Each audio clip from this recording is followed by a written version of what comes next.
Happy New Year, Kickback Science listeners. So what better way to kick off the new year than to talk about weight loss, right?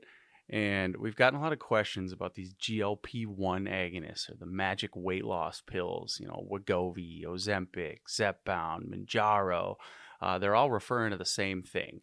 And we talked a little bit about GLP-1 agonists in the episode last week with Dr. Peter Smoke. So if you haven't listened to that episode, go give it a listen because we talk a ton about gut health and how gut health plays a role in our overall health and how GLP-1 fits right into how our gut's functioning.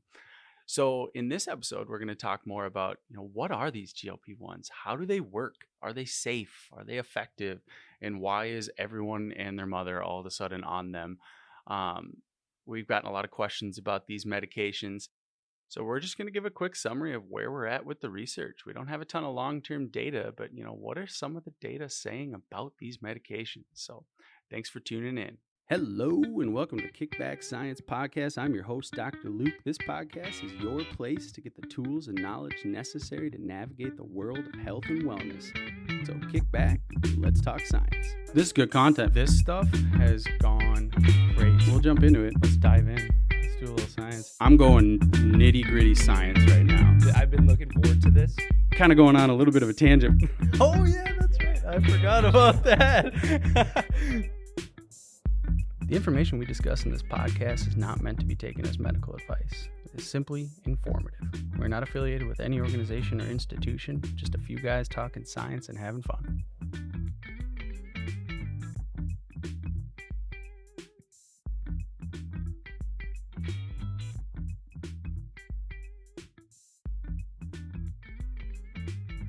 Hello and welcome to the Kickback Science Podcast.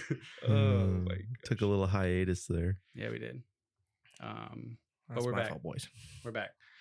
And this topic, I feel like it's a topic that we're going to touch on again. Fix your mic. Dude, I can't hear I want you. it up because... Yeah, but you're not talking. There you go. Yeah. Just okay. angle it. You So- too, Reed. We got to remember how to do this. Oh, sorry. I think I might have been dirty here.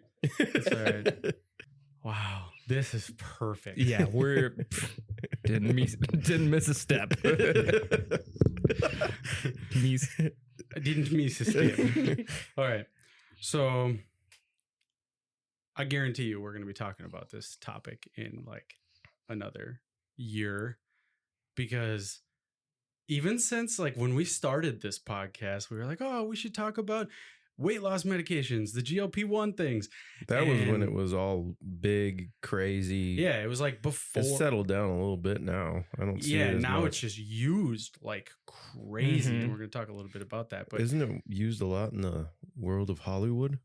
Yeah. Well, initially it was people were just taking the medication to try to just lose weight temporarily.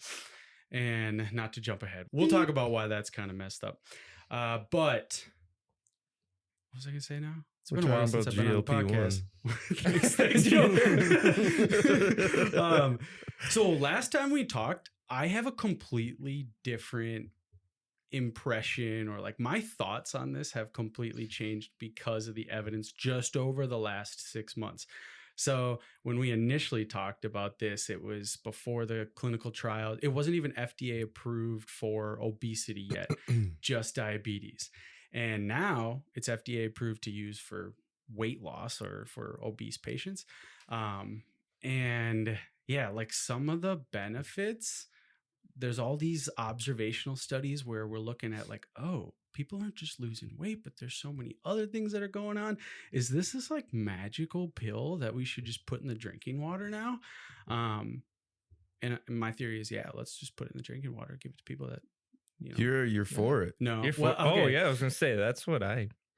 Yeah, I don't want to foreshadow here, but Oh. that's all to say my theory has Too changed on this. And I think we're going to be talking about it again in a year, and I might change my theory again.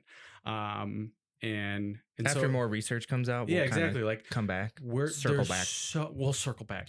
There's so many papers that are coming out monitoring all these different avenues of using this medication for different aspects of disease, not just diabetes and obesity. All right, let's start this out. Like, what are GLP-1s?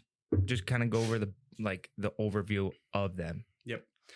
So, as is with a ton of other medications in the healthcare industry, there's like a million names for one thing. I swear the pharmaceutical companies just like try to just confuse the shit out of everyone.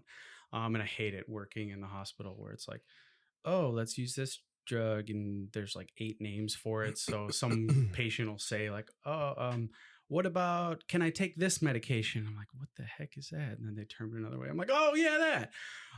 And so there's brand names and there's generic names of every medication, and there can be multiple generic Quick question names. on that. Are they equal when you have brand and off brand? Great question. So, are they actually equal? Because like I'll go get like Tylenol, but then right next to it they got the Walmart brand. Yeah, the Walmart brand. Or the Walgreens brand. Yeah, that's what I meant. Yeah. Are they equal? The like active component of those medications is going to be identical.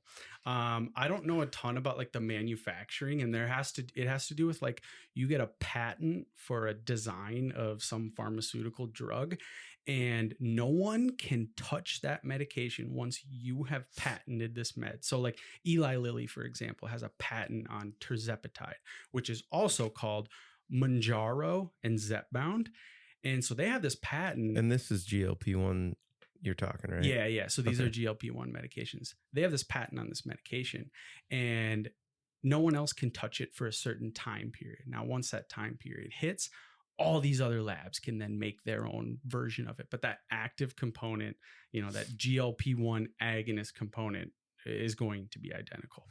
It's just a matter of like cutting costs with manufacturing and all these things, and like trying to sell it for cheaper, because now there's a lot of different drugs on the market, and you want to try to offer yours as a more affordable option so that you can sell more.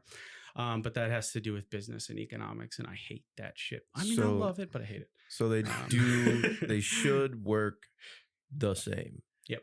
Yeah. Huh. I would hope so. If you get a generic brand that's not working, like the name brand. Well, I never. Something. Here's an example. Sketchy's going on. But name brand dish detergent, dude. Dawn. Holy shit! That's way different. Yeah. Off brand dish detergent doesn't work the same as on brand. So when I was just saying, dude, it's true. And I remember Allie and I were talking about that with our neighbors in Colorado. And so when I was getting my PhD, we lived next to this couple. We became friends with them, and the guy was this chemical engineer. And we started talking about exactly that. Like, why does Dawn dish soap work so freaking well and nothing else does? He was part of the process of designing the component of Dawn dish soap that'll, wipe away the grease so perfectly and flawlessly. Every time. He said it's legit. Like, it's actually way better. Crazy. Anyway, let's get back to GLP. No, we're talking Dawn dish soap. You can use Dawn for anything, dude. Stains, cavities. Okay, Reed, so you asked about these GLP-1s. Sure, whatever. We can talk about that. All right, so what the hell is a GLP-1 agonist? So the names of them, the available ones right now, the ones that everyone's getting prescribed, is semaglutide and tirzepatide. And you'll see the versions of that medication are Ozempic and Wegovy for semaglutide. So semaglutide is Ozempic, is Wegovy. So all the same medications. Ozempic is the GLP-1 agonist that's used for type 2 diabetes. That was approved first in like 2017. It's been around for a long time. Wegovy is semaglutide that's used for obesity, and that's been around since 2021. Now, tirzepatide has Mounjaro, and that is the type 2 diabetes version of tirzepatide.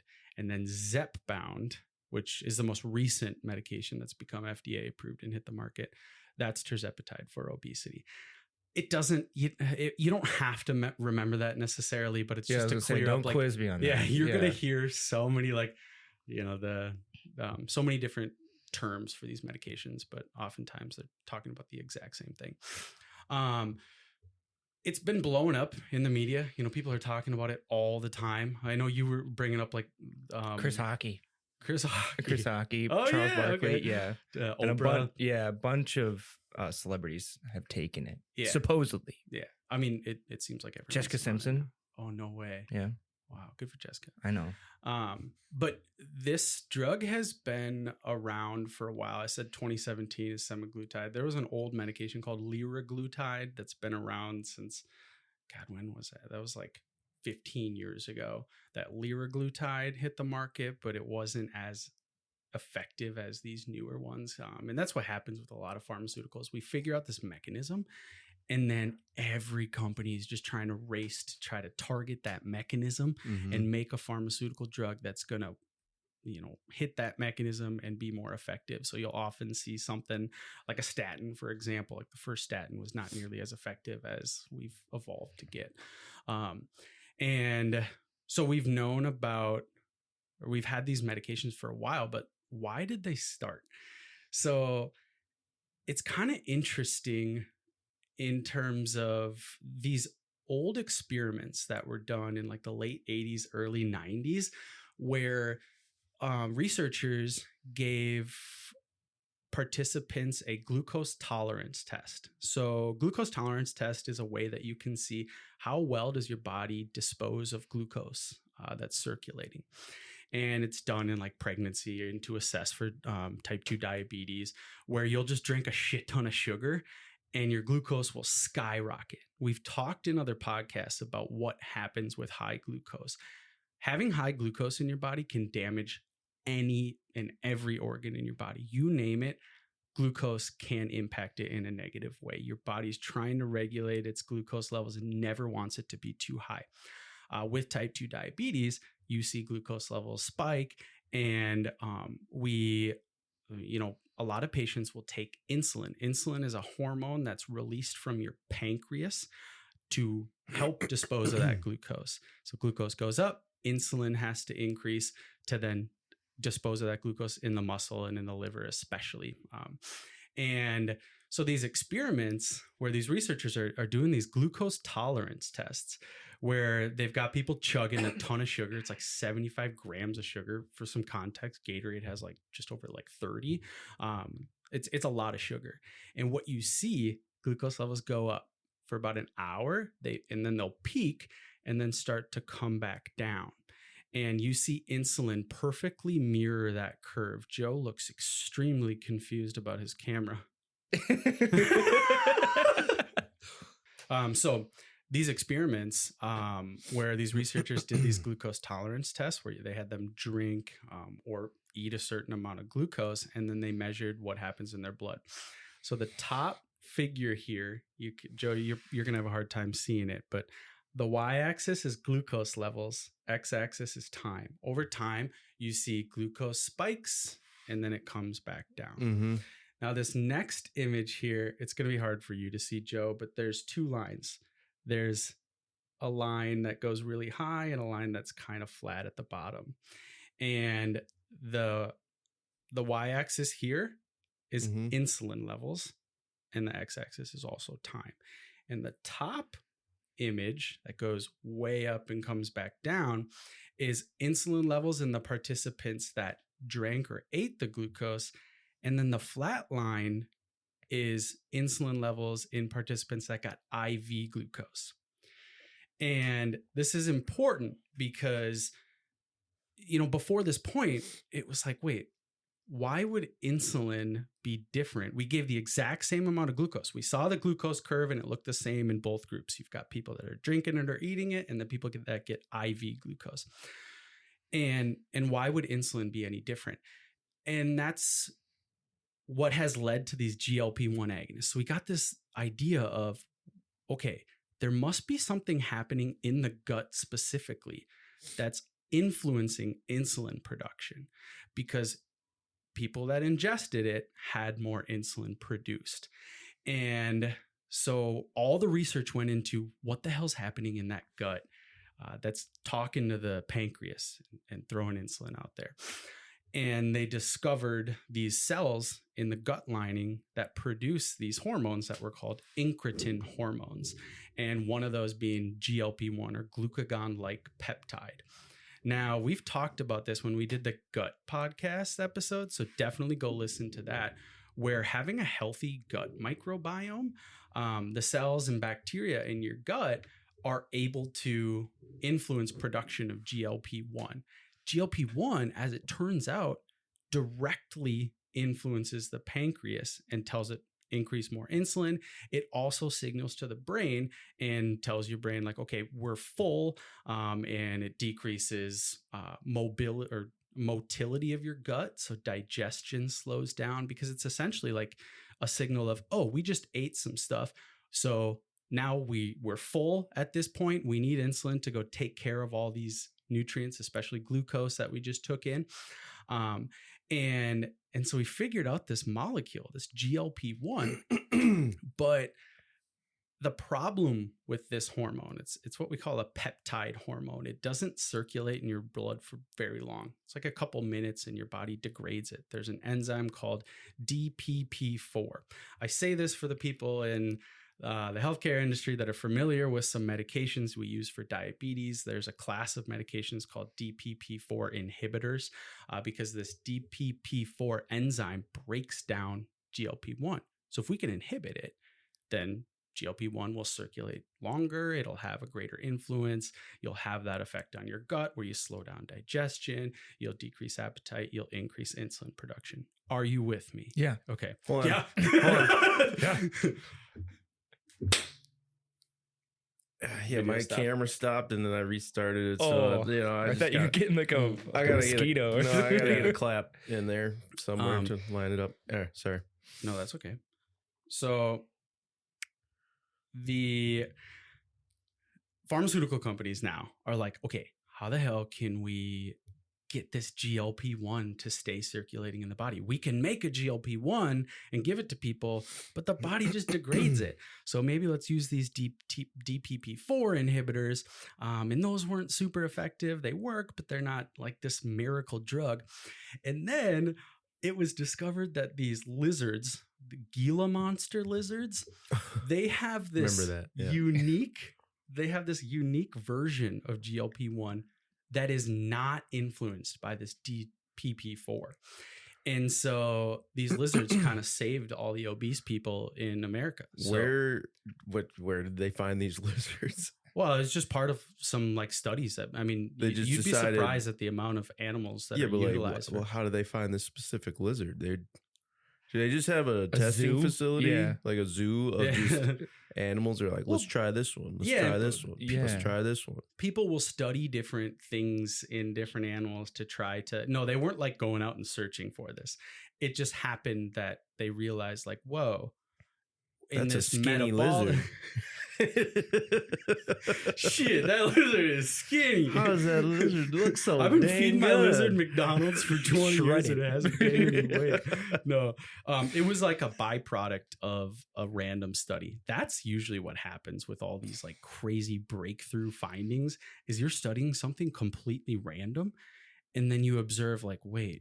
Like when we were talking with Tony about erectile dysfunction and Viagra. And for the listeners, we have a podcast coming out in 2 weeks where we interview Tony Krinsky about sexual health. And the story of how Viagra was discovered is hilarious. So make sure you listen to that one when it comes out. That was discovered by accident. They were trying to treat pulmonary hypertension, and then people were just getting boners. And like, so it's not like they were searching like, okay, giving meds and seeing who got boners.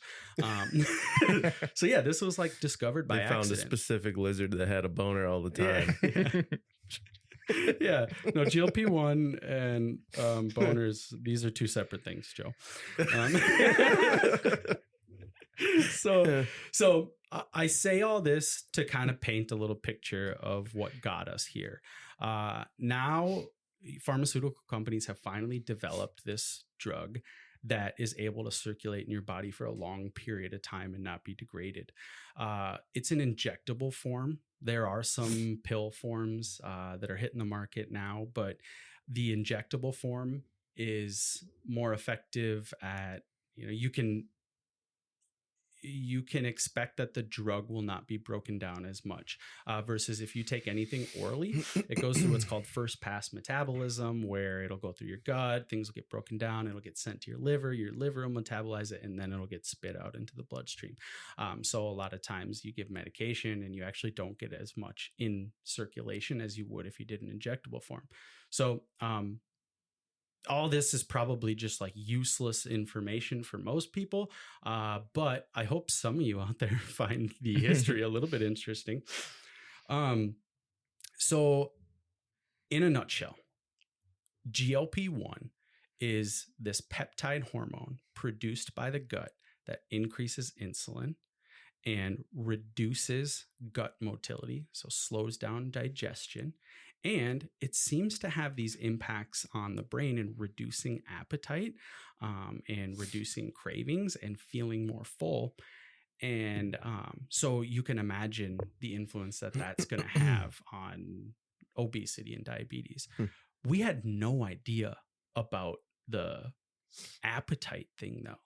At first, it was just like, oh, the effect on insulin alone is going to be useful for people with diabetes.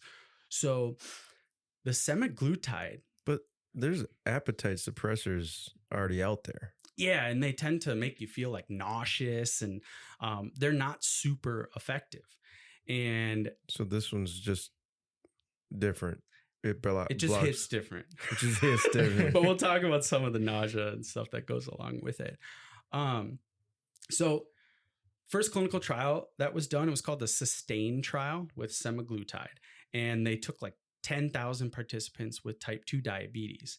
And they just looked at, if we give them this GLP-1 agonist, what happens to their A1C, cholesterol, and all these metabolic outcome parameters.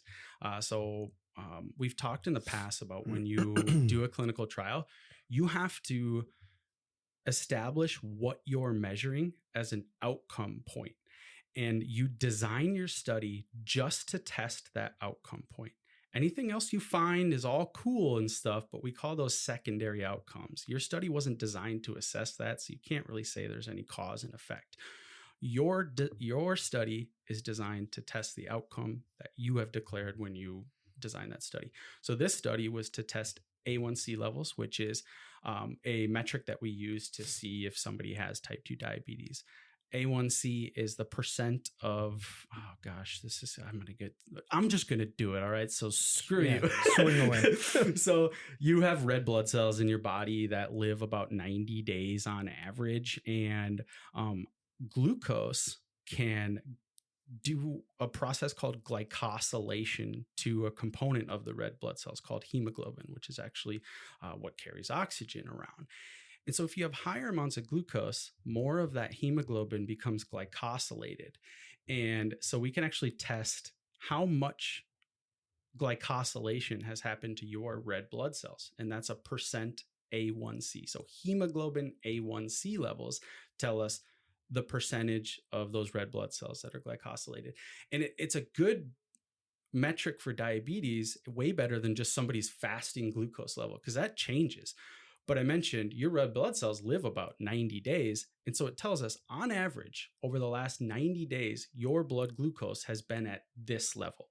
And 6.5 is kind of this cutoff of once you go above that, we know, okay, your body is not disposing of glucose well. You have insulin resistance, type 2 diabetes, metabolic disease. So having a high A1C is horrible. So they found that these GLP-1s did just an incredible job at reducing that A1C level or reducing blood glucose, which means it's increased that person's capacity to dispose of glucose. They become more metabolically healthy. They're at a less risk of cardiovascular disease, metabolic disease, obesity. Well, just like boners with Viagra, they were like, whoa, all these participants are losing a shit ton of weight. Like, way more weight than we would expect. Like on average in the semaglutide studies, people were losing like 20% of their original body weight, which is huge. And the span of the study was just about a year. And so they're like, okay, we need to look further into this. So they had to design a completely new study, a new clinical trial to assess the effects of the drug on obesity. And those trials with semaglutide were called the STEP trials. So you have the SUSTAIN and STEP clinical trials for anyone who wants to go look at the data there. And they found incredible results. People are losing all this weight. Well, tirzepatide came around and they did the exact same thing. The tirzepatide clinical trials are called the SURPASS trials for diabetes and the SURMOUNT trials for obesity. And so now you have just this incredible group of data showing these drugs work, and they work extremely well. I'm going to stop talking for a second. I was going to say, do you breathe there? No, I don't. That's the thing. So you're kind of going into the weight loss part of this now, and you're probably going to hit on this. Did they check what kind of loss in weight it was? Was it muscle? Was it fat? Was it both? Or because before, when we talked about this, it was muscle and fat, I guess, but they were losing more muscle, right? Yeah. So that's a super important question, because when these pharmaceutical companies make these clinical trials, they're like, okay, we have a drug that's going to help people lose weight. Now that's going to be huge, especially in the United States. People do anything to lose weight, including like parasite diets, like you were telling me. Like, yeah, that's right. I mean, people will do anything to lose weight. So you've got this drug. Now let's make sure these clinical trials work. Let's make sure we can sell this drug, and let's make sure we can make billions. And so their outcome measure that they picked is just weight loss. The FDA only requires weight loss. They don't require you to assess body composition. So why would they? You know, they're making a product. They're making this for profit. And I'm not bashing the pharmaceutical industry. I mean, you're in this to make money. It's a business. Right. And so they didn't measure body composition in these trials. Now, in that STEP trial, which was the semaglutide clinical trial looking at using that GLP-1 agonist for obesity, they looked at a subset of patients. I mean, it was a fraction of a percent of the patients that went through the studies. They looked at body composition using a DEXA scan, which we've talked a little bit about, where you can assess somebody's lean mass, which is all the mass other than the fat that they have. Most of it is made up of muscle. So you can get an idea of somebody's muscle using a DEXA scan. And they found that it was like a 1-to-1 ratio. It was right around like every pound of fat you lose a pound of muscle. That is horrible. If we're trying to take a healthy dieting approach with somebody. Is this with somebody that is not active though? Were they active? That's another excellent question. I'm going to get to that in a second. How about just now? I want it now. Tell me now. That's another like super important point. But the early data kind of looked like people were losing too much muscle, and it wasn't going to be beneficial in the long run. We've talked about how important muscle is. If you haven't listened to the series of podcasts we have on muscle and what that can do to your health, go do that. And you'll understand after listening to that episode where we talk about the research, you'll understand why I initially, and a lot of people had a lot of concern over these meds because of how much muscle people were losing. But there wasn't a lot of data. Now, recently, more data have come out assessing people long-term on these medications. And it's actually looking like there's one comparative study looking at the changes in lean body mass, specifically using GLP-1s. This was just published in June. And I won't take the time to show you guys the figure, but Reed, you can look at it. It's just too small. So you can see percent lean body mass lost. And they had a group that used diet, a group that used the GLP-1 agonist, and a group that did bariatric surgery. And you can see the lines look very similar, right? In terms of diet, it was similar to dieting in the amount of lean body mass that they lost. And so as more data come out, we're seeing, okay, we can safely use these medications and people can preserve muscle, and we can do this in a healthy manner. So let's say you're taking it and you're lifting weights. It doesn't inhibit that at all. Like So- if you're going to lift, trying to build muscle, and you're taking that, you can combat that lean body mass loss. Now, yeah, so that's like another super important point that labs were like, well, if we do resistance training, can we protect from that? And so those studies have been done. There's a randomized controlled trial where they had people taking a placebo pill versus a GLP-1 pill, and they were exercising and looking at, and this was with liraglutide, which is one of the old GLP-1 agonists, but this study was just published in 2024, so it's recent.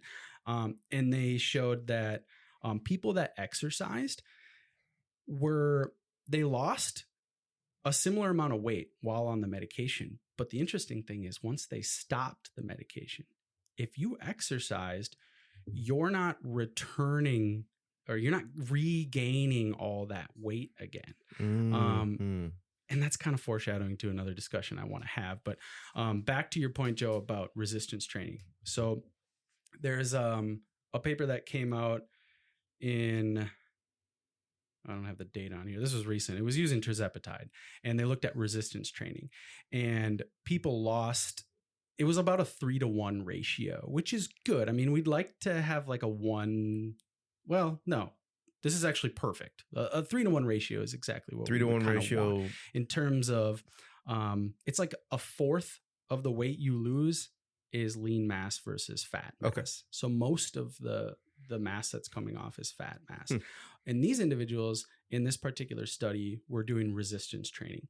But the thing is, they were still losing lean mass. Now, if you're on one of these medications, what would be cool, and I'm sure these studies are being done, is can you actually like maintain lean mass entirely and use low doses of these medications to just lose fat? We don't know the answer to that question, but that would be sweet. I mean, if you could. Perfect. You do a study now. You guys Protein. Yeah. So another really important thing is like, Yeah. we I'm on have fire, dude. You're killing it. You should design Fired studies. away, yeah. So we have that protein episode where we talked about just protein alone stimulates muscle protein synthesis and can help preserve lean mass. We have patients who are on bed rest that have that study with patients who are in the hospital not moving for like weeks at a That probably time. wasn't a good laugh moment there. If you just Just laughing at something over there. And then I heard bed rest and I heard me laughing. Whoops. Joe asks these Sorry. great questions, doesn't care about the answer. I'm just here to ask Squirrel. questions. I don't care about the answer. Yeah. So we know that protein can help preserve lean mass even when you're not doing resistance training. So Joe, you're right. I mean, if people can do resistance training, increase protein intake, then we would see lean body mass will not decrease at the rate that I suppose that'd be hard for people though if they're so adamant on losing weight to add food to their diet. They're like, that doesn't make any sense to me. Well, that's the thing. Is like you look at these patients and calorie intake's going down so much and people are getting nauseous, like in the STEP or in the semaglutide clinical trials, in both the trials, like 44% of patients were getting nausea, and a huge percent of them are like throwing up, getting abdominal pain and headaches. Probably because they're not eating. Well, and they don't want to eat. So this nausea is reducing Oh, I suppose your because it's intake. blocking that receptor to be hungry. And it's also slowing down digestion. And so more food is spending more time in your stomach and your intestines. Wouldn't you adapt though? Eventually So to taking that drug, your body would adapt to taking the drug a little bit, and then adding that meal or that food. You get used to it more. You maybe would- yeah. I mean, you would expect like people that decrease calorie intake and then all of a sudden eat a ton, like that change in. I mean, you've gone through it. You've done a cut. You've done a bulk. And when you add more food, it's You either kinda add upsetting more, your you're like, stomach. God, I'm so full. Reed, Yeah. you too. Yeah. And then when you cut, you're like pissed off because you're hungry. Oh. But I don't know how that relates to your question Hangry. about adapting. Well, I'm just saying, like, if they're taking the GLP-1s, they're blocking the receptor, but basically you're forcing yourself to eat because you're not hungry. Mm-hmm. But I don't know where I was going now. I lost it. Well, like the Squirrel. point, like back to your protein point. I mean, you're asking these people to eat more food that are like nauseous and barely able to get calorie intake. And so, I'm right now working in a family medicine clinic, and the patients that we have that come in and want to take these GLP-1s, it's, we tell them it's absolutely crucial that you do some resistance training and that you increase protein intake. I mean, you got to make sure that if you're cutting these calories, which you will be because you're not going to want to eat, that the calories you are taking in are made up of high amounts of protein. Otherwise, you will lose that lean mass. And that's what we were seeing in these early studies. It's important to mention that in the studies, the placebo group lost weight. And the reason is because they had like every 4 weeks, they would educate people on how to reduce calorie intake by like 500 calories per day. Because again, if you haven't, you should listen to the calorie. What was that episode? It was low calorie versus time restricted feeding. Yep, that was it. So listen to that one. And we talk about once you dip below 500 calories per day of a deficit, then you tap into that lean body mass. So in these clinical trials, they educated people on 500 calories per day of a deficit. And they educated them on how to exercise 150 minutes per week. So the placebo group also lost weight, but that's because you're educating people on activity. Where was I going with that? Basically, they're not as bad as I initially thought in terms of this impact that it's having on muscle mass. I see a lot of people on social media that are like, oh, these medications, like all it is pharmaceutical companies trying to make money, and all these lazy people taking these medications, and they're going to be less healthy after they're done taking the med. Maybe, but we don't have that information. I mean, right now it looks like this is going to be pretty beneficial for a lot of people, especially people that have so much fat. We have hit on this in a bunch of episodes on like what excess fat can do to your health. I mean, you name it, and obesity is a risk factor for it. Cardiovascular disease, cancer, dementia, Alzheimer's, all these conditions, you're at a higher risk if you're obese, if you have more fat. And so even if you're losing a little bit more muscle than we want, you think of the risk benefits, your risk of all these other conditions is dropping quite a bit. So I would be okay putting a patient on this medication if that were the case, if they had the fat to lose. So is this something that once you get on this, you're on it forever? Yeah, I was just going to ask that. Gosh, dude, you're kicking. I was just going to ask that. Sorry. You're killing it today. So that's a great question. Now, I'm just going to pull up the papers here that have assessed this. Yeah, because I'm like, I don't like to just take something forever. Like, I wouldn't want to be on this forever. That's going to cost a ton of money. Luke's an advocate of like prevent versus what is it? Like, you can either prevent it with exercise or go in and they're like, it's too late for you. You have to take this drug. Yeah, I like lifestyle change. Like, I would rather just change my lifestyle. Right. Yeah. And, but, for people that are so far to the point where, you work on diet and exercise and people just are not able to get the ball rolling and keep the momentum of that health kick. I mean, having some other tool in your toolbox is like gonna go a long way, I think, for a lot of patients. Now, to answer your question about regaining weight. So there's a study that looked at discontinuing the semaglutide after that step 1 clinical trial. And so they had them on the drug for 68 weeks, and then they pulled the drug and then looked at what happened to all these metrics that we measured over the next year. And they found that most of the patients returned back to baseline. in not just weight, but also A1C, blood pressure, all those metrics. They did come back to baseline. And Reed, you'll be able to see like this image on the right is the figure measuring body weight. Mm-hmm. And you can see the point at which they took the med away. Yep. That weight And then- shot up. Yeah. It's Did not they- slow. but I mean, did- it's a spike in the first 4 weeks. They shot Still about a back up. fourth less when it came So, back. but you can see, and that's a So- good point. Shut up, Joe.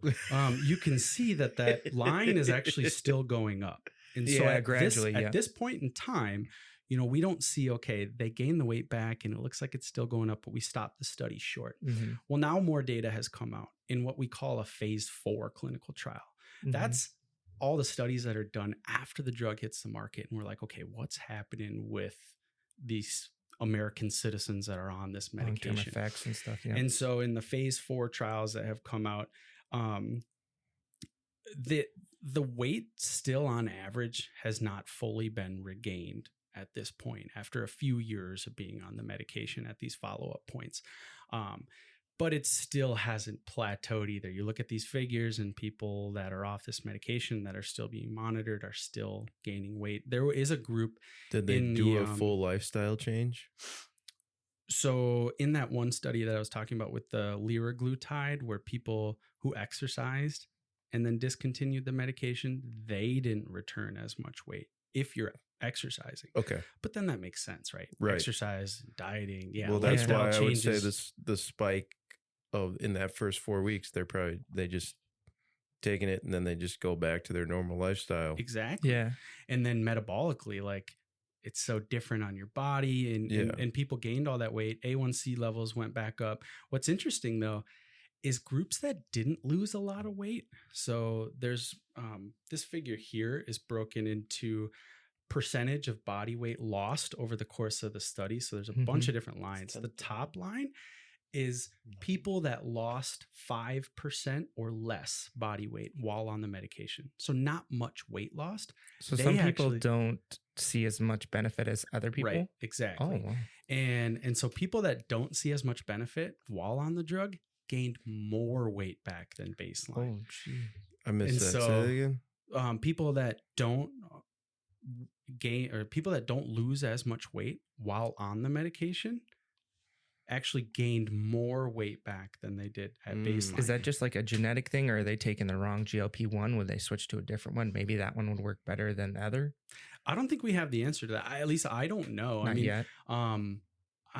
I'm kind of curious. Like we have some patients that will come in and their insurance won't cover one medication, or we've had patients who are like, the side effects are so bad, I don't want to continue it. Mhm.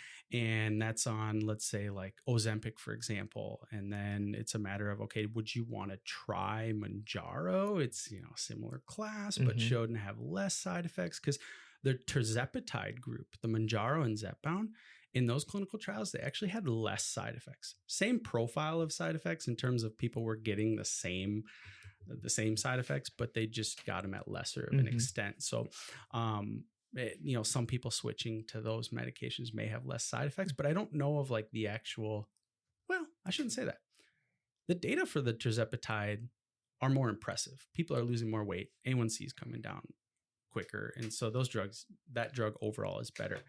I should mention tirzepatide acts a little bit different than semaglutide. So we're talking GLP-1 agonist here.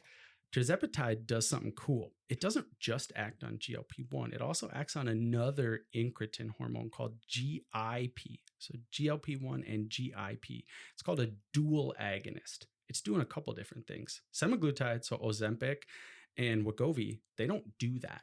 And so that might be why tirzepatide seems to be working better. And what's interesting, so Eli Lilly is the company that produces tirzepatide. They've got another drug that they just published their phase 2 clinical trial data, and it's called retatrutide. And retatrutide is a triple agonist. It binds GLP-1, GIP, and glucagon. And their data are pretty impressive at this point. We'll see what it looks like after phase 3. But why did I bring that up? I don't know. More medications are coming out. Yeah. I mean, Just people's bodies reacting to different Yeah. medications. Like that'd be really demoralizing. You see all these other people see all these good benefits, and then you have I'm like still fat. and like this minimal effect. So like taking other ones, would that benefit you just trying out different things? Yeah. But what about if somebody, they lose a lot of weight, they're where they want to be at, and they want to get off of it because they want to stop spending money on it? Can they just change their lifestyle and they won't see that massive like weight gain again with like body fat? Based on the data we have, people are going to gain it back. Regardless. You won't gain it back as quickly or as much if you're exercising, though, based on that study with the liraglutide. So even if you're in a calorie deficit, you're eating a lot of protein, you're working out 3 to 5 days a week, you're still going to gain it back when you get off of it. We don't have enough data yet I'm to asking see future questions. Well, that kind of hits on if you're in a calorie deficit, how are you going to gain weight, right? Like I would suspect that like if you go off the medication, protein, if you're in the calorie deficit and exercising, I would expect you to be able to maintain that weight loss. But based on the research, people are still gaining it back. It's just you're not gaining it back as much. So really, when they prescribe GLP-1 to somebody, they should be like, they should give you a whole like exercise plan, meal plan. That would be ideal, right? When you're at your goal get your weight. fiber. Yeah. Mm-hmm. Yeah, I mean, we talked about gut health, and your body naturally makes GLP-1. Yeah. If you have a healthy gut, you're producing a sufficient amount of GLP-1 already, and these medications are just these like crazy high amounts. Are the doses different in GLP-1 per person? That's another great point. So the gosh, Joe, God. So damn if you're to go on one of these medications, you have to be started at the lowest dose. And the reason is because the side effects can be just so nasty at first. So like semaglutide, for example, you'll start at 0.5 milligrams and you'll increase every like 4 weeks or so until you hit 2 milligrams. And 2 milligrams is the max dose for diabetes. 2.4 milligrams is what they use for weight loss because they found what's called a dose response relationship with weight loss. The more of the drug you have, the more pounds you're shedding. But you slowly increase it. And tirzepatide is not as sensitive of a GLP-1 agonist, meaning that you have to use a little bit more to get the same impact. And so tirzepatide's dosages, you start at 2.5 and you go all the way up to 15, but there's dose ranges in there. And the side effect profile is bad when you initially start it and when you initially increase it. And then it looks like those side effects tend to wean off about after 4 weeks of being on that dosage. But the problem is like you're given, you're charged like the same amount of money no matter what dose you're on for these medications, and it's expensive. I mean, on average, these drugs cost like $1,000 per month, and it looks like you have to be on them for life. Based on what we have right now, the data that are available show if you go off these meds, all those risk factors return. And so if you're on that, it's like for your life, body adapts to like you are now giving it the GLP-1, so it stops producing it on its own. Well, I wouldn't say, yeah, I mean, I wouldn't say stop completely, but it's like, oh, I don't need to produce it now because I'm getting it. Right. I mean, that could very well be something that's happening. Any other hormone that we give someone, receptor sensitivity changes when you give that what's called an exogenous form, like testosterone. You give someone testosterone, their balls just stop producing it because they're like, oh, we can take a nap. We don't have to do this. They're going to do it for us. And then you go off the medication and people have like low testosterone, super depressed, and try to figure out what the hell's going on. That happens with a lot of hormones that we give people. So yeah, I wouldn't be surprised if that's the same mechanism here. I don't know the answer to that, but so the cost, back to the cost of these meds. I mean, it's crazy how expensive they are. And if you have to be on them long term, I mean, that's a lot. Yeah. Plus now they're FDA approved for kids. So kids are going on. Do you know the them. average cost? So it's on average about $1,000 per month.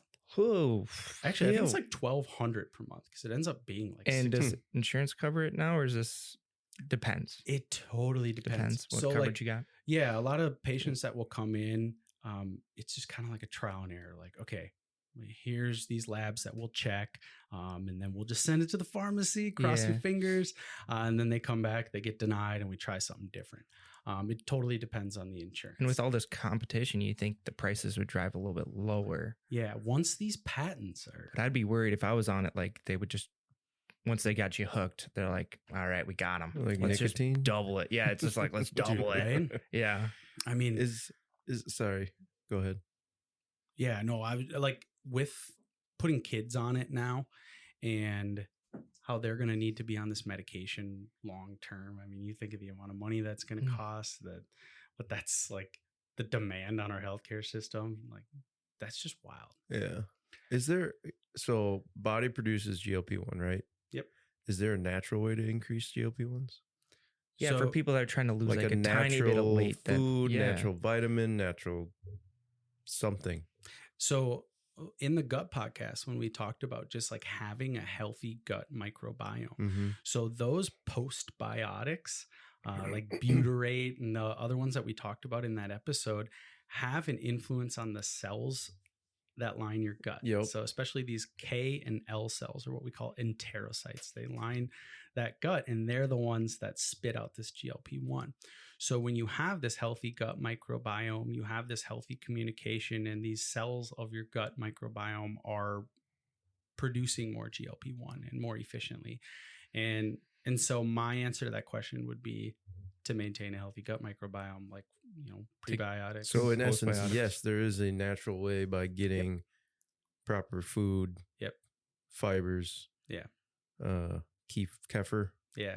All that Fermented shit. foods. Okay. Listen to that episode if And the prebiotics are the healthy So let's gut biome, say and then postbiotics are the fuel for those bacteria, correct? So postbiotics are the Like the food for the... they're actually what is produced by the bacteria. Oh, So these okay. short chain fatty acids. Okay.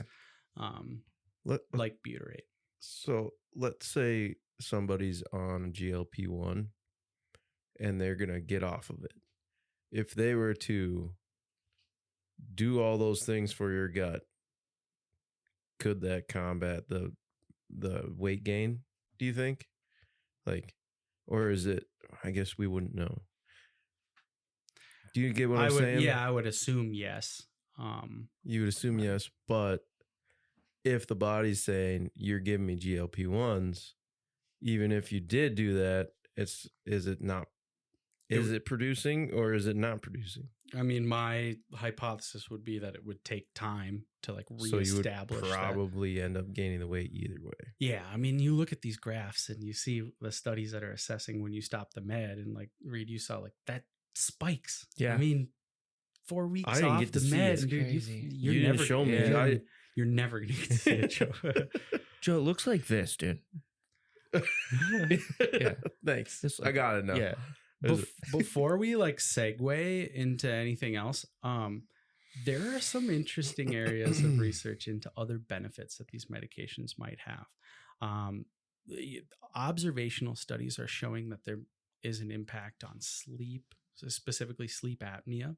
So people are sleeping better on this med. There's an influence on cardiovascular function, so decreasing any risk of cardiovascular disease, decreasing risk of dementia and Alzheimer's, decreasing cancer risk, increasing fertility, decreasing substance abuse. Like, all those are areas that we have some evidence showing that these medications are improving. Now, my take on all these studies. So when you look, we don't have a lot of data anyways. And the thing with these studies, participants are losing weight. That's just what happens. That's just an extra. So you're losing weight, you're losing fat. You think about that fat loss with sleep apnea. A lot of patients that are obese have sleep apnea just because of that excess weight that causes the sleep apnea.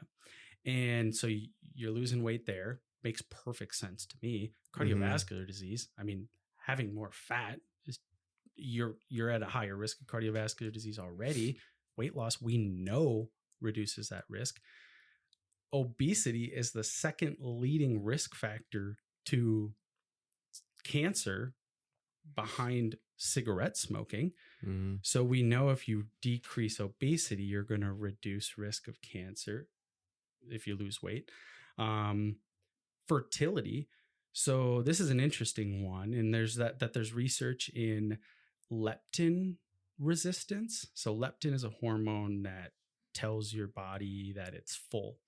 People that are obese have really high levels of leptin, and the receptors in their brain decrease their sensitivity to it. And so it's harder to signal this feeling of being full in obese patients. And leptin seems to play a role in fertility. Makes sense from, like, if you think about it in an evolutionary standpoint, your brain is like, okay, do we have enough energy to reproduce? Should we have a baby? Do we like have enough fuel available?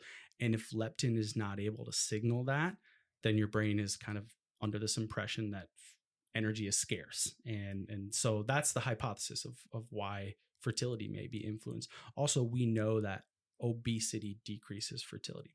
Substance abuse, this is an interesting one. I don't know much about the data, so I'm not going to speak on it, but it is an area of research in terms of, there's like nicotine, like this drug is helping people get off nicotine.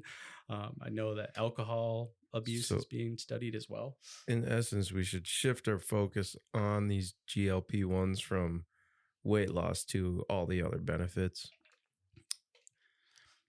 But that's what's happening right now. But my theory, it's the weight loss and it's the other metabolic effects that are happening along with it. You're increasing insulin, reducing insulin resistance. And we know how metabolic conditions influence, like Alzheimer's and dementia. We're calling Alzheimer's type 3 diabetes because we know if you have diabetes, you can bet you're going to eventually get Alzheimer's. I don't mean that like you're not for sure going to get it, but it's such a high risk that it's called type 3 diabetes. So if you reduce A1C, you reduce these metabolic parameters, you're going to reduce risk of that disease. Makes sense. But these GLP-1 agonists are not doing a better job per se than like metformin or these other diabetes medications. And so they're not magic in that sense. That's just driving home the point of, if you have diabetes, you better freaking treat that. Yeah. But exercise and nutrition can do the same thing. And so there's a lot of hype surrounding these meds. I think they're definitely overhyped in terms of all these other aspects. I can explain those other aspects from the weight loss and the metabolic effects that are occurring that are not just unique to GLP-1 agonists.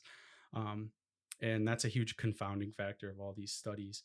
But I'm not going to hate on them as much as I initially did. I think I was going to say it totally flipped from the first time we did this, because completely. That initial study that showed like the 1-to-1 ratio of muscle loss with fat. That to me wouldn't be worth the risk. Yeah. But it's looking like actually you can preserve muscle mass, especially if you're resistance training and eating protein, as Joe mentioned. Are there any other risks besides like muscle mass, the cost of it, being on these drugs long term? So other than the side effects, like cancer risks, like we probably don't know that yet. It's still probably being studied, but like the cancer risk is a big thing actually. Like a lot of physicians don't prescribe the medication for people with a history of thyroid cancer because back with liraglutide, there was a increase in incidence of thyroid cancer. But this has been studied. There's a systematic review that's been conducted over the last 4 years that is looking at thyroid cancer incidence with these medications, and less than 1% of the population is getting thyroid cancer, which is of a very small fraction, and it doesn't seem to point to it being, causative or this high risk factor that other things may be. So it doesn't seem like it, but that's definitely something on the radar of these researchers and pharmaceutical companies, is that thyroid cancer specifically. Other like risks would be, if you're not exercising, you're losing that muscle. You lose that muscle, you're not getting the protective effects of this medication. You're just not. We know how muscle plays a role in all these aspects. If you're losing weight and you're losing muscle, you're just kind of just starting back from the exact same point. You're like just a little skinnier. Commercial from back in the day when you used to, remember that one where they would smoke weed and then he'd be on the couch and he was just flat. That's exactly. Yeah, you guys don't remember that commercial? I know exactly what you're talking about. I don't see any flat out of the couch, and it's like it was a Dare commercial. This is what happens when you smoke weed. This is what happens when you take GLP-1 and don't exercise. Don't. There's gonna be new commercials coming out. It's gonna be Joe. What about Ozempic face? That's one I've been hearing a lot. Because when people are on these, they lose like double digits a month, when usually a healthy weight loss per month is like a pound a week. So like 4 to 6 sometimes. So what about the risk factors of losing weight too fast? Like you'll get saggy skin potentially. Yeah. So if you lose weight too fast, I mean, you can guarantee that you're losing too much muscle. Yeah. And it's not going to be metabolically healthy. There is research on like rapid weight loss and the impact it has on mental health and how it can increase suicidal ideation. And there's actually, I know I cited a study in here somewhere. Because that's like the biggest loser. All those people lost significant weight. And then they like, most of them ended up gaining it back. And it was just really unhealthy for them. So I'm just worried about that for people that get on. Didn't the Biggest Loser just do like heavy cardio for just and eating such deficits? So they never they were doing hardly any resistance training. Yeah, because they're just trying to get those numbers down. Because they're like, well, we know that this is going to help them lose fat quick, but we don't care about muscle because that will show on the scale, and it's a show. Yeah, exactly. So they're like, dude, and they probably didn't feed them very much food either in that show. Just starve them. I don't know. Whatever. Stupid Whatever. Show. Dumb show. Your question about like people getting off of it, losing weight too fast. I don't know anything about Ozempic face. That's all I heard on these podcasts is like Ozempic face. Like people get that, they kind of look like ghosts. It's like, oh, just because you're losing. That could also be malnutrition. Yeah, if you're taking, you should not take this medication if you're metabolically healthy. Absolutely, just not a good idea. If you don't have like, if you're taking it like celebrities are taking it for the weight loss, then it's going to have detrimental effects. You're not going to be more metabolically healthy.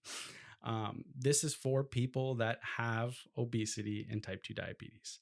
And if you're going to do cycling on this medication, we don't have the data yet to show what happens, but we know with like yo-yo dieting, and again, defer to the dieting series to listen to the harmful effects of yo-yo dieting, how when you're like metabolically changing, going back and forth, you'll end up increasing weight and body fat in the long run. So this is not just something you can temporarily go on to get ready for spring break and then get off of it and expect to be healthy. It sure looks like it's going to be a long-term medication for people that need it. That's the problem, is this drug is going to get abused for sure. And it already is. Yeah, I feel like I'm like, you've nailed it all, man. Should we hop into Reed's Reddit finds? I really like, he really touched up on everything. What I looked on Reddit, you basically answered all the questions. It's just a lot of people are like, my mood has been affected after being on this, and like, I have 10% battery life left. Thank you, Joe. I'll just letting you know.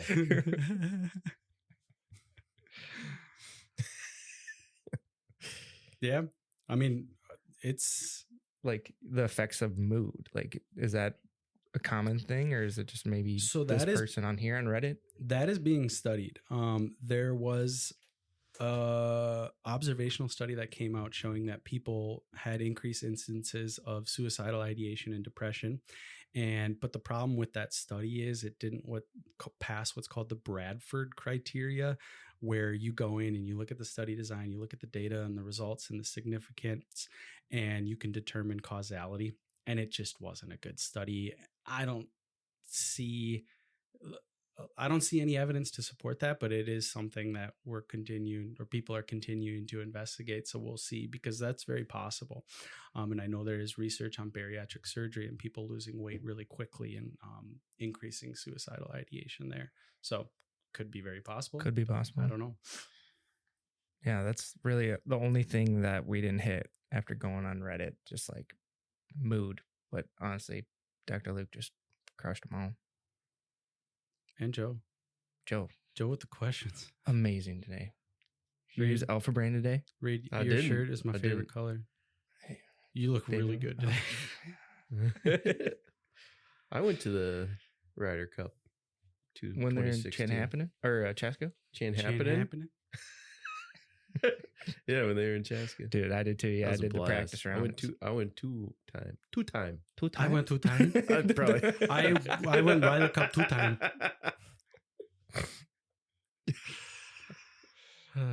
So let's just kind of summarize everything we went over. Like, do you recommend this? Who this shouldn't be for? And what should we do long term? Just kind of just summarize everything that we just went over, just for the listeners, just to kind of, because there was a lot of information. Yeah. So just do a quick Dr. Luke summary of everything we just went over and who you recommend it to. Okay. Ready? Go. So GLP-1 agonists. This is going to be just a continuously evolving area of research in healthcare. We're going to talk about it again because I guarantee you, for sure, things are going to change. Mm-hmm. I might come back on in a year and be like, this drug sucks. Get off of it. No one should use it. Yeah. But based on the data at this point, the phase 4 trials where we're studying things after they've hit the market, the average time point where we're assessing certain things is like 1 to 2 years at this point. We don't know what happens long term. Mm-hmm. We have no idea. So we're going to see as this stuff rolls out. But based on the data we have right now, I think it's really effective in people that have these metabolic conditions and obesity, but only that population. And it sure looks like you need to be on it long term.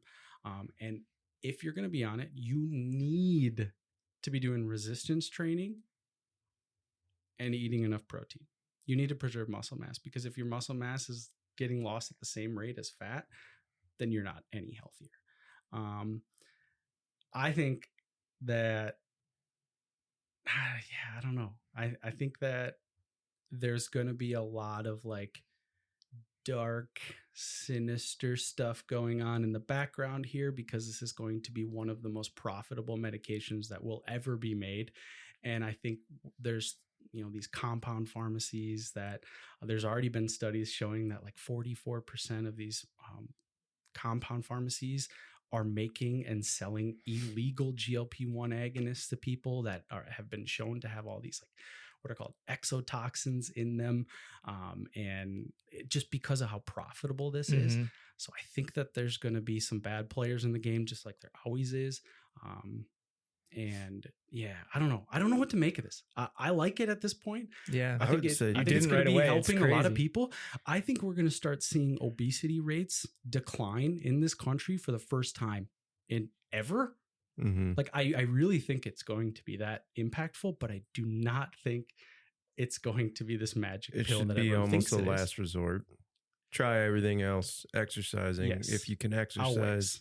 Yeah. Obesity rates is 42% of Americans. That's 2 in every 5 adults. Yeah. That's so crazy. let's see what happens to the obesity. Well, they've also never changed the numbers from like height and all that shit. Oh right? Yeah, the whole BMI thing. Yeah, like I'm obese. Yeah, me too. Yeah, it's like like bullshit. It's crap. Yeah. Yeah, actually, like I'm just kind of nervous about like these companies coming out with recommendations for people that aren't obese, just pretending like, oh, it's good for sleep, it's good for Alzheimer's, it's good for cardiovascular disease. I just like, we don't have that data. I don't exercise buy and diet it. first. Yeah. And so I worry that it's going to be like the COVID shot where it's like everyone has to take it no matter your age, no matter where you are. Like this is recommended. Yeah.